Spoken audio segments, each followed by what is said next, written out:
ভাই যাবো ট্যুরে, টাকা পয়সা নাই, কি করব এখন, অভাবের ভিতর রয়েছি, কাজ কামও নাই। এত পেরা আর ভাল লাগে না ভাই। এই অসময় আবার ফোন দেয় কিনা। হ্যালো, হ্যাঁ বল। তুই রাশিয়া যাবি, সমস্যা কি? পুরাতন বিমানে কেন যাবি? একটা বিমান কিনে তারপর যা। ডয়ার একটা চেক আছে, দেখ সই করা আছে, অ্যামাউন্ট যা লাগে ওইখানে বসাই নিয়ে একটা বিমান কিনে রাশিয়া যা। হ্যাঁ, হাত খরচের জন্য 50 লাখ নিয়ে যা। আচ্ছা ঠিক আছে, যা। तू समझा? हाँ नहीं तू समझा नहीं।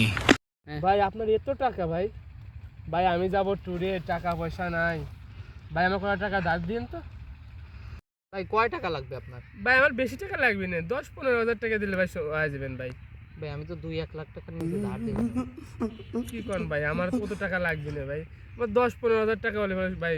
ভাই তাহলে তো ওই যে ওর কাছে যাইতে হবে ভাই, ওর পোলাপানের কাছে। আমি তো ভাই তাহলে 2 ভাই, লাখ টাকা নিচে তাহলে ভাই আমার তো আর পারলাম না, আপনি দিবার পারলেন না ভাই, তাহলে আমি চলে গেলাম। থাকেন তাহলে, ভালো থাকেন ভাই। ঠিক আছে ঠিক আছে ঠিক আছে ভাই আপনি এত বড় লোক, এত টাকার মালিক। ভাই।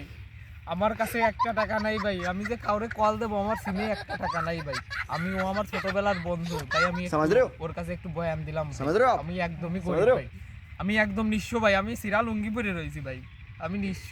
ও আমার ছোটবেলার বন্ধু, তাই একটু বয়ান দিলাম।